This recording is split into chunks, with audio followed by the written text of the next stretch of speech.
آئیے کتاب رحمت سورہ الکہف اٹھائیں۔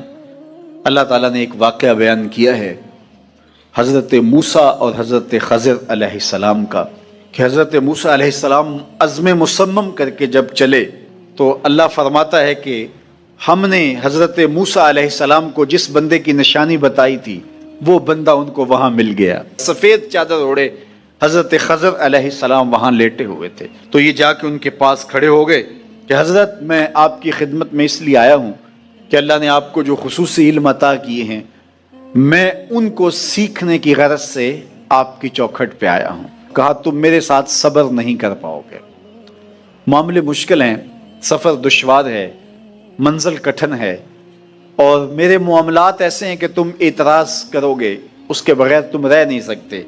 حضرت موسیٰ علیہ السلام نے کہا اگر اللہ نے چاہا تو آپ دیکھیں گے میں صبر کروں گا اور آپ کے کسی حکم کی کسی کام کی میں نافرمانی نہیں کروں گا، کسی کام کا انکار نہیں کروں گا۔ کہا کہ اچھا شرط یہ ہے کہ جو میں کروں اس پر تم اعتراض نہیں کرو گے، سوال نہیں کرو گے، یہاں تک کہ میں خود ہی نہ بتاؤں۔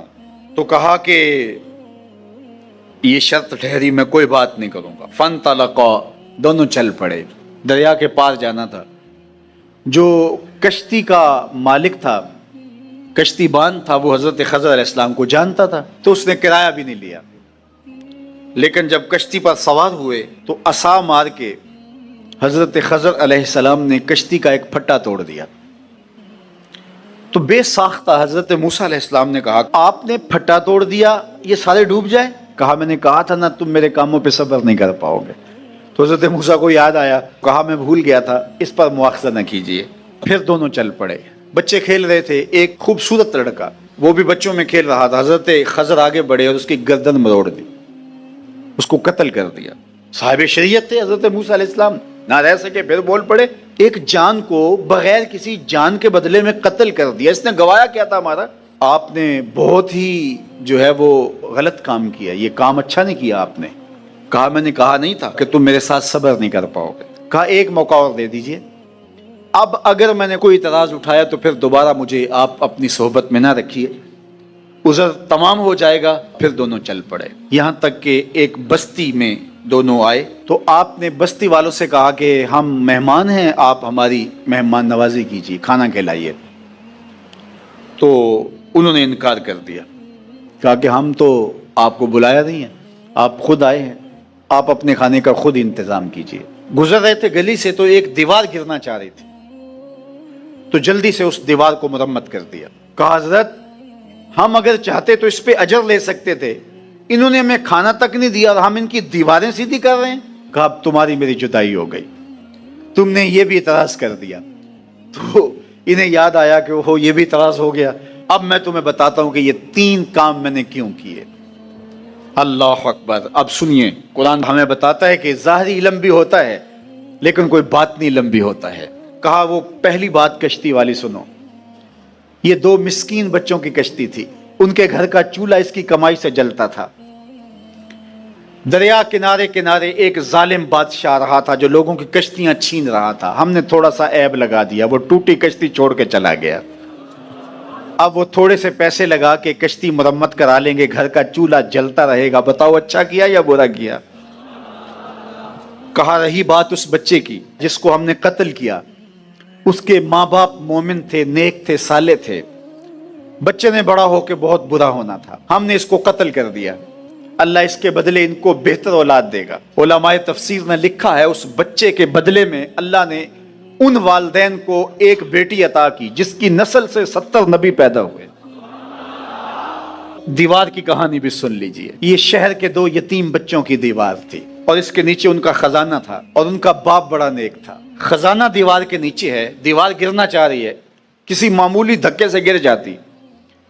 2 ہی صورتیں تھیں، یا وہ بچے خود اپنا خزانہ اٹھا لیتے یا لوگ اٹھا کے لے جاتے۔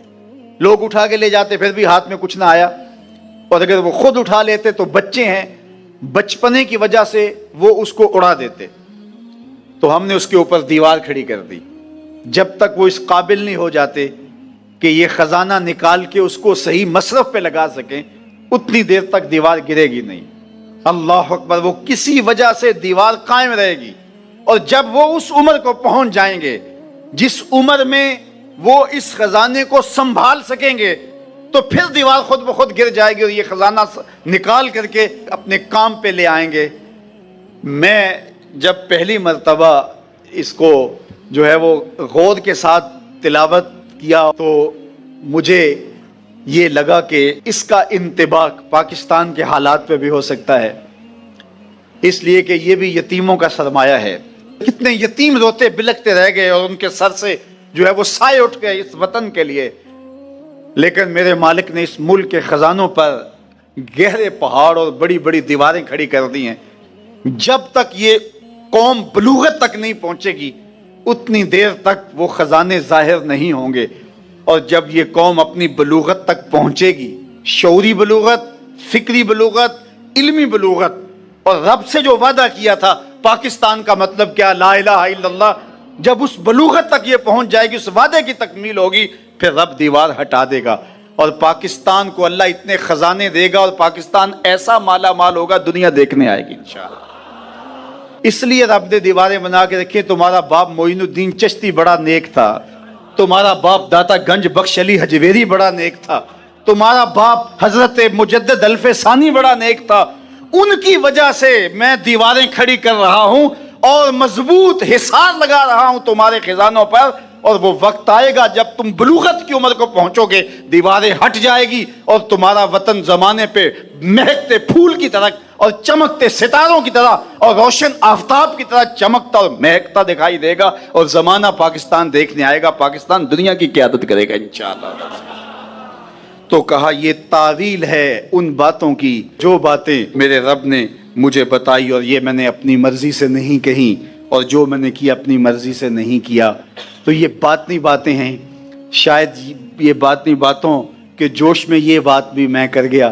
وہ کیا کسی نے کہا تھا کہ بھری محفل میں ایک راز کی بات کہہ دی، بڑا بے ادب ہوں سزا چاہتا ہوں۔ ایک مخلوق وہ ہے کہ جو خواہشات کے سائے میں جیتی ہے، پروان چڑھتی ہے، بڑھتی ہے، وہ بہائم ہیں، اور ایک مخلوق وہ ہے کہ جن کی تسبیح، ذکر، سجدہ اور قیام ہی غذا ہے، اور یہ تیسری مخلوق حضرت انسان ہے کہ اب یہ اس دوراہے پہ کھڑی ہے، چاہے لڑک کے ادھر چلی جائے، چاہے پرواز کرے تو فرشتوں سے بھی آگے گزر جائے۔